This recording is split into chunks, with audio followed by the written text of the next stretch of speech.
ஏய் சுபா, சுபா, ஏய் சுபா, எங்க நீ போன? அண்ணா ஏண்ணா இவ்வளோ கோபமாக கத்திட்டு இருக்க? எனக்கு ஆஃபீஸ்க்கு நேரமாகுது. அவள் என்ன பண்ணிட்டு இருக்கா? என் துணிங்களாம் அயன் பண்ணணும்னு அவளுக்கு தெரியாதா? இன்னும் ஒரு ட்ரெஸ் கூட அயன் பண்ணாமல் வச்சுட்டு இருக்கா.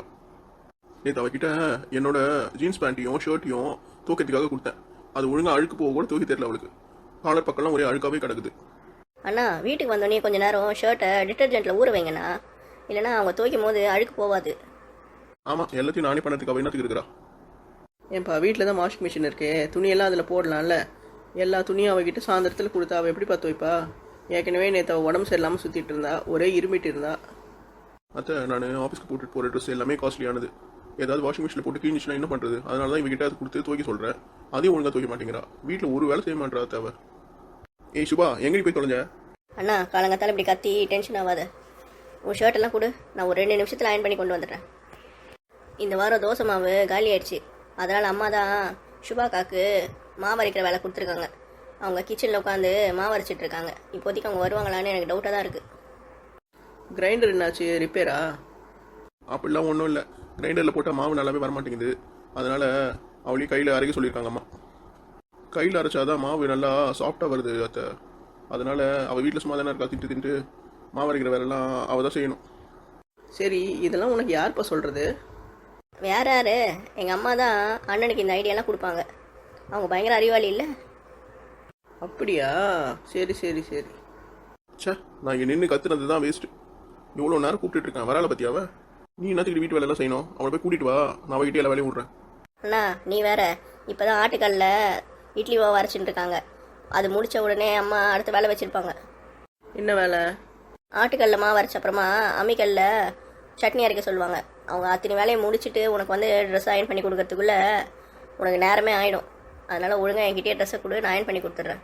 நான் சும்மா தான் உட்காந்துட்ருக்கேன். சே, எல்லாம் என்னோட தலையெழுத்து. சரி, இந்தா இந்த ட்ரெஸ் எடுத்துகிட்டு போய் அயன் பண்ணி கொண்டு வாடி போடி. அரை மணி நேரமாக காட்டு கற்றுனதுக்கு என்கிட்ட கொடுத்துனா என்னதுக்கு அயன் பண்ணி கொடுத்துருப்பேன். கொடுண்ணா. சே, இவளை கல்யாணம் பண்ணிட்டு வந்த நாள்லேருந்து டென்ஷன் தான். ஒரு நாள் கூட நிம்மதியாக இருந்ததில்லை. வருண், காலங்கடத்தால் டென்ஷன் ஆகி உடம்புக்கு எடுத்துக்காத. கொஞ்ச நேரம் சைலண்டாக இரு. உங்களுக்கு தெரியாத அத்தை, இவ இப்படி தான் காலங்கத்தால் நம்மளை வெறுப்பேற்றி டென்ஷன் பண்ணி விட்டுருவா. ஏப்பா நானும் பார்த்துட்டு தான் இருக்கேன். காலைல 5 மணிலேருந்து அவள் வீட்டு வேலையெல்லாம் செஞ்சுட்டு தான் இருக்கிறா. நீ ஏன் அவளை எப்போ பார்த்தாலும் திட்டிகிட்டே இருக்க? அவன் மேலே இருக்க வெறுப்பை கம்மி பண்ணுப்பா. இது உன் குடும்ப வாழ்க்கைக்கு நல்லதே கிடையாது. அத்தை, நீங்கள் என்ன சொல்ல வரீங்க? அவன் செய்கிறது எல்லாம் கரெக்டு, நான் சொல்கிறதெல்லாம் தப்புன்றீங்களா? இல்லைப்பா, அவன் மிஷின் கிடையாது. அவனும் நம்மளை மாதிரி ஒரு மனுஷன் தானே. காலிலேருந்து வேலை செஞ்சுட்டே இருக்கா. அவளால் முடிஞ்ச வேலை செய்கிறா. சில வேலை அவளால் செய்ய முடியல. அதுவும் இல்லாமல் அவங்க அம்மா வீட்டில் இவ்வளோ வேலை இப்போ செஞ்சுருக்க மாட்டான். இங்கே வந்து தான் இவ்வளோ வேலையும் அவன் செய்கிறா. எதுக்கு செய்கிறா? உனக்காக தானே செய்கிறா. அப்படி இருக்கும்போது எல்லா வேலையிலையும் இது தப்பு அது தப்புன்னு சொன்னா அவளுக்கு எவ்வளோ கஷ்டமாக இருக்கும். வீட்டு வேலை ஜாஸ்தியாக இருந்ததுன்னா யாராவது ஒரு வேலைக்காரங்களுக்கு காசு கொடுத்து வீட்டுக்கு வேலைக்கு வச்சுக்கோப்பா. இது மாதிரி கட்டின பொண்டாட்டியை வேலைக்காரி மாதிரி நடத்துறது நல்லதில்லை. உன் பொண்டாட்டி உன் கூட கடைசி வரையும் இருப்பா. அவளை நீ நல்லபடியாக பார்த்துக்கோ. இந்த மாதிரி எப்போ பார்த்தாலும் அவன் மேலே வெறுப்பாகவே இருக்காத. ஆ ஆ ஆ இங்கே பாருப்பா, உங்கள் அம்மா சொல்கிறது எல்லாமே நீ கேட்கணுன்னு அவசியம் இல்லை. சில விஷயங்களில் சுயமாக யோசித்து முடிவெடுப்பா. அந்த பொண்ணு கல்யாண நேரத்தில் பார்க்கும்போது நல்லா குண்டா தெளிவாக இருந்தா. ஆனால் இப்போ பார்க்கும்போது ரொம்ப வீக்காக இருக்கிறா. அவன் முகத்தில் ஒரு தெளிவே இல்லை. ரொம்ப சோகமாக இருக்க மாதிரி இருக்கிறா. ஏன்ப்பா அவளை போட்டு இப்படி குடும்பப்படுத்திட்டு இருக்கீங்க? அத்தை, அப்படிலாம் இல்லை அத்தை. நாங்கள் ஏன் அவளை போய் குடும்பப்படுத்த போகிறோம்? அவள் தான் 3 வேளை நல்லா தானே எங்கள் மூக்கு பிடிக்க சாப்பிட்டுட்டு இருக்கா. அவளுக்கு என்ன நாங்கள் சோறாக போட மாட்டேங்கிறோம். நல்லா சாப்பிட்டுட்டு நல்லா தான் தூங்குறா அவள். என்னமோப்பா, நான் சொல்கிறத சொல்லிட்டேன், அப்புறம் உன்னோட இஷ்டம். சரி, கல்யாணம் இவ்வளோ நாள் ஆகுது, அவளை எங்கேயாவது வெளியே கூட்டிகிட்டு போயிருக்கியா? எங்கே அத்தை, அவளுக்கு வீட்டு வேலை கரெக்டாக இருக்குது, எனக்கு வெளி வேலை கரெக்டாக இருக்குது. நாங்கள் எங்கே வெளியே போகிறது? நம்ம தலையோட படம் விடாமுயற்சி வந்திருக்கு. அந்த படத்தை நீங்கள் 2 பேரும் இந்த ஞாயிற்றுக்கிழமை போய் பார்த்துட்டு வாங்க. நான் சண்முகநாதன் கிட்ட சொல்லி டிக்கெட் புக் பண்ண சொல்கிறேன் அவங்க 2 பேருக்கும். ஐயோ, அவன் கூட போய் படம் பார்க்குறதா? அதுவும் 3 hour. நம்மளால முடியாதுப்பா. டேய், அவன் உன் பொண்டாட்டிடா, ஏன்டா இப்படி பேசுகிற? இல்லை அத்தை, அவள் கூட நான் வெளியே போனேன்னா அவளுக்கு என் மேலே கொஞ்சம் கூட மரியாதையும் இருக்காது, கொஞ்சம் கூட மதிக்கவும் மாட்டான். யாரா அப்படி உங்ககிட்ட சொன்னது? அம்மா தான் சொன்னாங்க. அவளை கூப்பிட்டுட்டு தனியாக பீச் பார்க்கு சினிமாலாம் எங்கேயும் போகாத, வெளியே போய் இதை வாங்கி கொடுக்காத, அந்த மாதிரி ஏதாவது செஞ்சேன்னா உன் மேலே கொஞ்சம் கூட மதிப்பு இருக்காது, உன்னை மதிக்க மாட்டேன்னு சொன்னாங்க. இவன் எவடா இவன்? ஆயுத காலத்து ஆயாவா இருக்கான்? அடேய், உன் பொண்டாட்டிடா அவளை கூட்டிகிட்டு போயிட்டு அவளுக்கு வாங்கி கொடுத்தா உனக்கு சந்தோஷமாக இருக்காதா? அதை விட்டுட்டு உங்கள் அம்மா பேச்சை கேட்டுட்டு இப்படி பண்ணிகிட்ருக்க. என்னத்த சொல்கிறீங்க? ஆமாப்பா, நீ இந்த மாதிரி அவன் மேலே வெறுப்பாக இருக்கிறத விட்டுட்டு அவன் மேலே அன்பாக இருக்க கற்றுக்கோ. உன்னோட வாழ்க்கை சந்தோஷமாக மாறும். நீ இதே மாதிரி இருந்தனா எப்பவுமே டென்ஷனாக இருப்ப, கோவமாக இருப்ப.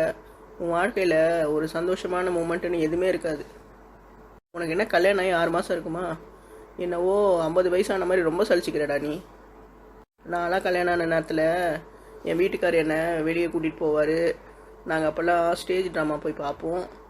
வரும்போது எனக்கு ஐஸ்கிரீம் வாங்கி கொடுப்பாரு, மல்லிகைப்பூ வாங்கி கொடுப்பாரு, அல்வா வாங்கி கொடுப்பாரு. அதெல்லாம் சாப்பிட்டுட்டு எவ்வளோ சந்தோஷமாக இருப்பேன் தெரியுமா நான். நீ என்னவோ எப்போ பார்த்தாலும் மூஞ்ச உருன்னு வச்சுக்கின்னு அவங்ககிட்ட சண்டையில் போகிறதே இருக்கியே.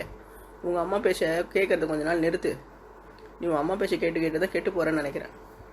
நீ உங்கள் அப்பாவை பார்க்குறல்ல, உங்கள் அப்பா என்ன அவ்வளோ கோவமாவா உங்கள் அம்மா கிட்டே இருக்காரு? அவர் என்ன அப்படியே சண்டை போட்டுட்டு எப்போ பார்த்தாலும் நீயா நான் போட்டி போட்டுட்ருக்காரு? அவங்க நிம்மதியாக சந்தோஷமாக தானே இருக்காங்க. அது வந்து அம்மா ரொம்ப நல்லவங்க. அப்பா கூட அட்ஜஸ்ட் பண்ணி போவாங்க. என்ன கேட்டாலும் பதில் பேச மாட்டாங்க, சொல்கிற பேச்சு கேட்பாங்க. அதனால அப்பா பார்த்துக்கிறாரு. அப்போ சுபா உங்களோட சண்டை போட்டுகிட்டே இருக்காளா? அவள் உன்னை மதிக்க மாட்டாளா? நீயே இந்த கேள்வியை உங்களோட கேட்டு பார்த்துக்கோ. அவள் நீ சொல்கிற அளவுக்குலாம் மோசமாலாம் இல்லை. நீ சொல்கிற பேச்சு எல்லாமே கேட்குறா. நீ திட்டினாலும் வாங்கிக்கிறா, அடித்தாலும் வாங்கிக்கிறா. யார் இப்படி போய் அடிப்பட்டேன்னு கேட்டாலும் நான் கீழே விழுந்துட்டேன்னு சொல்கிறா. இதை விட ஒரு நல்ல பொண்ணு எங்கன்னா இருப்பாளா? உன் அம்மா என் வீட்டுக்கு ஃபஸ்ட்டு கல்யாணம் ஆகி வரும்போது ஒரு வாரத்தில் ஏதோ தப்பு பண்ணிட்டானே எங்கள் அம்மா அவளை அரைஞ்சிட்டாங்க. அதுக்கு உங்கள் அம்மா என்ன பண்ணா தெரியுமா? என்ன பண்ணாங்க? கிச்சனில் நானும் தான் இருந்தேன். அவளே சும்மா கையில் ஒரு காயத்தை பண்ணிக்கிட்டு எங்கள் அம்மா தான் அடிச்சிட்டாங்க, ரத்தம் வந்துடுச்சின்னு சொல்லி எங்கள் வீட்டு சொந்தக்காரங்க உங்கள் வீட்டு சொந்தக்காரங்கெல்லாம் கூப்பிட்டு வச்சு பஞ்சாயத்து பண்ணி பெரிய பிரச்சனை பண்ணி விட்டா. அதுக்கப்புறமா எங்கள் அம்மாவே பயந்துட்டாங்க. ஐயோ இவ போடுற ட்ராமாவில் அவங்க பேர் ரொம்ப கெட்டு போய்டும்னு நினச்சி அதுக்கப்புறம் எந்த விஷயமா இருந்தாலும் அவளை எதுவுமே கேட்க மாட்டாங்க. உன் பொண்டாட்டி ஒன்றும் அவ்வளோ மோசமானவெல்லாம் கிடையாது. உங்கள் அம்மா ஒரு சண்டை வந்துச்சுன்னா போதும் ஊரே கூட்டிடுவா. அம்மா அப்படிலாம் பண்ணாங்க? ஆமாம், உங்கள் அம்மா பண்ணாமல் உங்கள் ஆயா பண்ணாங்க. உங்கள் அம்மா வந்தா இந்த விஷயத்தை பற்றி கேட்டுப்பாரு, என்ன பதில் சொல்கிறாங்கன்னு உனக்கே தெரியும். இது சும்மா ஒரு சாம்பிள் தான். உங்கள் அம்மா பண்ணாத அராஜகமே கிடையாது. வீட்டில் ஒரு வேலை செய்ய மாட்டா. கேட்டால் கை வலிக்குது கால் வலிக்குதுன்னு போய் அவள் ரூமில் படுத்துப்பா. எல்லா வேலையுமே ஒரு 5-6 வருஷம் எங்கள் அம்மா தான் உங்கள் அம்மாவுக்கு பண்ணிகிட்டு இருந்தாங்க. நீயும் தங்கச்சியும் பிறந்தப்போ கூட உங்கள் அம்மா வீட்டில் போயிட்டு 6 மாதம் தங்கிட்டா. நீங்கள் வரவே இல்லை. அதுக்கு என்னடானா அவங்க அம்மா வீட்டிலேருந்து வந்து எங்ககிட்ட சண்டை போடுறாங்க. பொண்ணு என்ன குழந்தை பெற்றோன்னு இப்படி தான் அமுச்சு விட்ருவீங்களா, பார்த்துக்க மாட்டீங்களான்ட்டு அவங்க வந்து எங்களை திட்டுறாங்க. எல்லா திட்டியும் வாங்கிட்டு நாங்கள் சும்மா இருந்தோம். இது மட்டும் இல்லைப்பா, உன் தங்கச்சி பிறந்தோன்னு அவங்க அம்மா என்ன தெரியுமா செஞ்சா? பிறந்த வீட்டுக்கு போனவ தான் 2 வருஷத்துக்கு திரும்பி வீட்டுக்கே வரல. அதே மாதிரி உன்னோட அப்பாவோட பேசி அவர் மனசை கலைச்சி எங்கள் அம்மா கிட்டேருந்து பிரித்து கூட்டிகிட்டு போயிட்டு அவங்க 2 பேரும் தண்ணி கொடுத்துன்னு போயிட்டாங்க. அப்புறம் என்னாச்சு? ஒன்றும் ஆகலை. 2 பேரும் தண்ணி கொடுத்துன்னு போயிட்டு வீட்டுக்கு வர மாட்டேன்னு போயிட்டாங்க. நீங்கள் 2 பேரும் சின்ன பசங்களாக இருந்தீங்க. எங்கள் அம்மா பொறுத்து பார்த்துச்சு. சரி எங்கே இருந்தாலும் நல்லா இருக்குன்னு நினச்சி இந்த வீட்டை ஒரு பாகமாக அவங்க பிரித்து எழுதி கொடுத்துட்டாங்க. இந்த சொத்து என்னோடது இல்லை, எங்கள் அம்மாவோடது தான். அதாவது உன்னோட பாட்டியோடது. அம்மா இவ்வளோ பண்ணாங்களா? நீங்கள் சொல்கிறது பார்த்தா நம்பவே முடியலையே. அந்த காலத்தில் உங்கள் அம்மாலாம் பெரிய ஜகஜால கில்லேடி. இப்போ தான் என்னை பார்த்து சிரித்து சுற்றிட்டு இருக்கா. நீ அவள் சொல்கிறான்னா அவள் பேச்செல்லாம் கேட்டு உன் வாழ்க்கையை வீணாக கெடுத்துக்காத. உன் தங்கச்சி இருக்கால்ல, அவள் கல்யாணம் ஆகி போய் அவளோட மாப்பிள்ளை இந்த மாதிரி அவளை குடும்பப்படுத்தினா உனக்கு பார்க்க ரொம்ப சந்தோஷமாக இருக்குமா சொல்லு? இல்லை நாங்கள் நல்ல மாப்பிள்ளையை தான் பார்ப்போம். அவளை இந்த மாதிரி குடும்பம் பண்ணுற மாப்பிள்ளை கிட்டலாம் நாங்கள் கல்யாணம் பண்ணி கொடுக்க மாட்டோம். அவள் யார் ஆசைப்பட்டாலும் அவளுக்கு கல்யாணம் பண்ணி கொடுப்போம். சரி, அப்போ சுபா மட்டும் உன்னை ஆசைப்பட்டு கல்யாணம் பண்ணிக்கலையா? உன் மேலே வெறுப்போடியா கல்யாணம் பண்ணிக்கிட்டா? இல்லை, அவளும் எனக்கு பிடிச்சி தான் கல்யாணம் பண்ணிக்கிட்டா. அப்போ நீ அவகிட்ட அன்பாக நடந்துக்கணும்ல. இனிமேல் சண்டையை விடுப்பா. யாரோ ஏதோ சொல்கிறாங்கன்றதுக்காக அவகிட்ட எப்போ பார்த்தாலும் சண்டை பிடிக்காத. வீட்டு வேலை ஏதாவது இருந்தால் கூட உனக்கு நேரம் இருந்தால் அவளுக்கு கொஞ்சம் ஹெல்ப் பண்ணுப்பா. அத்தை, எனக்கு இந்த மாதிரி புத்தி சொல்கிறதுக்கு யாரும் இல்லை. அம்மா எப்பவுமே ஒரே மாதிரி தான் பேசுவாங்க. நீங்கள் சொல்கிறது கேட்கும் போது நீங்கள் சொல்கிறது நியாயமாக தான் தோணுது. நான் இனிமேல் அவகிட்ட முடிஞ்ச வரை சண்டை போடாமல் நடந்துக்கிறேன். பா நீ புத்திசாலிப்பா, புரிஞ்சு நடந்துக்கோப்பா. அப்போ தான்ப்பா உன் குடும்பம் நல்லா இருக்கும். சரி அத்தை. நீ நல்லா தானே சம்பாதிக்கிற. ஈவினிங்கு ஆஃபீஸ்லேருந்து வர நேரத்தில் மல்லிப்பூவு ஸ்வீட்டு இந்த மாதிரி ஏதாவது வாங்கி கொடு. இதெல்லாம் பழைய டெக்னிக்காக இருந்தால் கூட இப்போயும் ஒர்க் அவுட் ஆகும். ஆனால் என்ன தான் இருந்தாலும் அவள் ஒன்றும் உன் மேலே வெறுப்பில் இல்லை, உன் மேலே அன்பாக நடந்துக்க தான் ட்ரை பண்ணுறா. ஆனால் நீ அதுக்கு முன்னாடி அவகிட்ட போய் சண்டை போடுறதுனால தான் அவளாலேயும் என்ன பண்ணுறதுன்னு தெரியாமல் திக்குமுழுக்க ஆடி போயிடுறா. ஒரு பொண்ணை என்னதான் இருந்தாலும் இவ்வளோலாம் கொடுமை பண்ணக்கூடாதுப்பா. சரி, இருந்தாலும் எனக்கு ஒரு டவுட்டு. நீ என்ன இருந்தாலும் உங்கள் அம்மா சொல்கிற பேச்சு கேட்டுலாம் அவளை இப்படி நடத்த மாட்டேன். வேறு ஏதாவது காரணம் இருக்கா? அவன் மேலே ஏதாவது கோபம் இருந்தால் சொல்லு, நான் அவகிட்ட சொல்லி அவளை திருத்திக்க சொல்கிறேன். அவன் மேலே எந்த தப்பும் இல்லை அத்தை. என் மேலே ஒரு தப்பு இருக்குது. என்ன தப்பு பண்ண? நான் இது யார்கிட்டயும் சொன்னதில்லை, உங்ககிட்ட சொல்கிறேன். என்னாச்சு சொல்லு. சரி, ஒரு பிரச்சனையை சொல்லு. நான் பிள்ளையார் மாதிரி.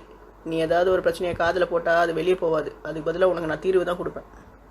அது வந்து கல்யாணத்துக்கு முன்னாடி நான் வேலை செஞ்ச இடத்துல ஒரு பொண்ணை ரொம்ப காதலிச்சேன். அவளை ரொம்ப நம்பினேன். அவன் மேலே அன்பாக இருந்தேன். நீ காதலிச்சு பொண்ணையே உங்கள் அம்மா கிட்ட சொல்லி கல்யாணம் பண்ணிட்டு இருக்கலாமே. எதுக்காக இப்போ தேவையில்லாமல் சுபாவை கல்யாணம் பண்ணி அவளை குடும்பப்படுத்திட்டு இருக்க நீ? அத்தை, நான் அவளை 3 வருஷம் லவ் பண்ணேன். சின்சியராக தான் லவ் பண்ணேன். ஆனால் அவள் அப்படி கிடையாது. அவள் என்னை 3 வருஷமாக ஏமாற்றிட்டு தான் இருந்திருக்கா. நான் சம்பாதிக்கும் போது அவளுக்கு நிறைய செலவு பண்ணேன். எல்லாமே இது வேணும் அது வேணும்னு கேட்டு வாங்கிப்பா. நானும் நம்மளுக்கு நாளைக்கு பொண்டாட்டி வரவ போகிறது தானே, அவளுக்கு செலவு பண்ணால் தப்பு இல்லைன்னு நினச்சி அவளுக்கு செலவு பண்ணேன். நல்லா பார்த்துக்கிட்டேன். அப்புறம் என்னாச்சு? திடீர்னு ஒரு நாள் வந்து எங்கள் வீட்டில் எனக்கு மாப்பிள்ளை பார்த்துருக்காங்க. நான் அவனை தான் கல்யாணம் பண்ணிப்பேன், உன்னை என்னால் கல்யாணம் பண்ணிக்க முடியாது, நான் கல்யாணம் பண்ணிவிட்டு வெளிநாட்டில் செட்டில் ஆக போகிறேன், என்னை மறந்துட்டு சொல்லிட்டு என்னை விட்டுட்டு போயிட்டான். 6 மாதம் நான் டிப்ரெஷனில் இருந்தேன். அந்த நேரத்தில் சரியாக சாப்பிட மாட்டேன், சரியாக வேலைக்கு போகல, ரொம்ப கஷ்டப்பட்டுட்டு இருந்தேன். அந்த நேரத்தில் அப்பா என்னை பார்த்துட்டு, ஏன் இவன் இவ்வளோ சோகமாக இருக்கான், இவனை மாற்றணுன்னா இவனுக்கு பொத்தி கல்யாணம் பண்ணி வைக்கணும்னு நினச்சி எனக்கு அவசரமாக சுபாவை கல்யாணம் பண்ணி வச்சுட்டார். ஓஹோ, இதுதான் முக்கிய காரணமா? அதனால தான் நீ சுபா மேலே வெறுப்பாக இருக்க. அவளை பிடிக்காம உன்னோட அப்பா சொன்னாதுன்றதுக்காக கல்யாணம் பண்ணிட்டு இருக்க. அதனால தான் உனக்கு அவன் மேலே ஒரு ஈடுபாடே வரல. ஆனால் ஒன்று மட்டும் அத்தை, அந்த பொண்ணு 3 வருஷமாக நான் உண்மையாக தான் காதலிச்சேன். என்னை திடீர்னு அவன் இந்த மாதிரி கைட்டி விட்டு போவான்னு நினைக்கவே இல்லை. அந்த நேரத்தில் எனக்கு அந்த பிரேக்கப்பை தாங்கிக்கவும் முடியல. ரொம்ப கஷ்டப்பட்டேன். எனக்கு எப்பவுமே மனசுக்குள்ளே நம்ம உண்மை தானே இருந்தோம், அவன் எதுக்கு இது மாதிரி பண்ணி நம்மளை ஏமாத்தினான்னு நினச்சிட்டே இருப்பேன். இப்போல்லாம் பொண்ணுங்க யாரை பார்த்தாலுமே எனக்கு விருப்பம் தான் இருக்குது. யார் மேலேயும் ஒரு நம்பிக்கை இல்லாமல், வாழ்க்கையில் ஒரு பிடிப்பு இல்லாமல் தான் இருக்கேன். நான் எந்த ஒரு பொருள் மேலே ஆசை வச்சாலும் அது என்னை விட்டு போயிடுது. 3 வருஷமாக நான் சின்சியராக அவளை லவ் பண்ணேன். இருந்தாலும் அவள் என்னை மதிக்காமல் அவள் பாட்டுட்டு போயிட்டான். இந்த சுபாவும் ஒரு பொண்ணு தானே, அவளும் அவளை மாதிரி தானே இருப்பா. அவங்க புத்தியெல்லாம் நம்மளால் மாற்ற முடியாது அத்தை. எல்லாருமே உங்களை மாதிரி நல்லவங்களா இருக்க மாட்டாங்க.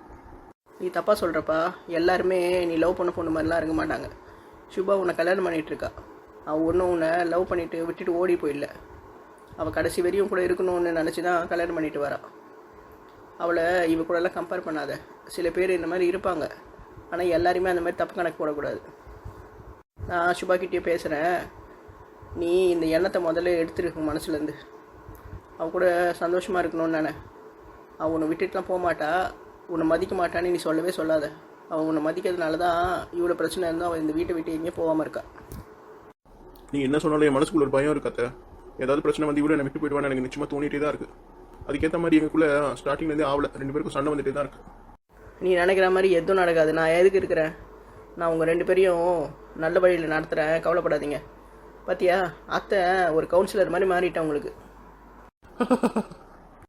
ஆனால் அத்தை, இந்த விஷயத்தை உங்ககிட்ட சொன்னோன்னே எனக்கு மனசில் இருக்க பாரு எல்லாம் போயிட மாதிரி இருக்குது. மனசு கொஞ்சம் லைட்டாக இருக்குது. ஏதாவது பிரச்சனை இருந்தால் அம்மா அப்பா கிட்ட பேசினப்பா. இல்லைன்னா கூட யாராவது பெரியவங்க கிட்ட பேசி அந்த பிரச்சனையை கொஞ்சம் சொன்னேன்னு வச்சுக்கோ, உன் மனசில் இருக்க பாரம்லாம் போயிடும். இப்போ நீ சந்தோஷமாக தானே இருக்க, இதே மாதிரி இரு. அவகிட்ட சண்டையை மட்டும் போடாத. கோவம் வந்தால் கூட கொஞ்சம் கோவத்தை கம்மி பண்ணு. நீ கல்யாணம் பண்ண பொண்ணும் காதலிச்ச பொண்ணும் ஒன்றும் கிடையாது. அதனால நான் வச்சுக்கோ. சரி அத்தை, நீங்கள் சொன்னோன்னு தான் எனக்கு சில விஷயங்கள்லாம் புரியுது. அண்ணா, உன் ஷர்ட்டெல்லாம் அயன் பண்ணிட்டேன், கரெக்டாக இருக்குதா பாரு. சுருக்கு கிருக்கு வந்து நான் சொல்லு, அயன் பண்ணி கொண்டு வந்துடுறேன். இல்லைம்மா, நல்லா தான் அயன் பண்ணியிருக்கேன். என் மனசில் இருக்க சுருக்கமாக போச்சு, இந்த ஷர்ட்டில் இருக்க சுருக்கமும் காணாமல் போயிடுச்சு. டேய், உன் துணியை தானே நான் அயன் பண்ணேன், அதுக்கு என்ன இப்படி வளர்ற? காலங்கத்தால் ஏதாவது ஆயிடுச்சு உனக்கு?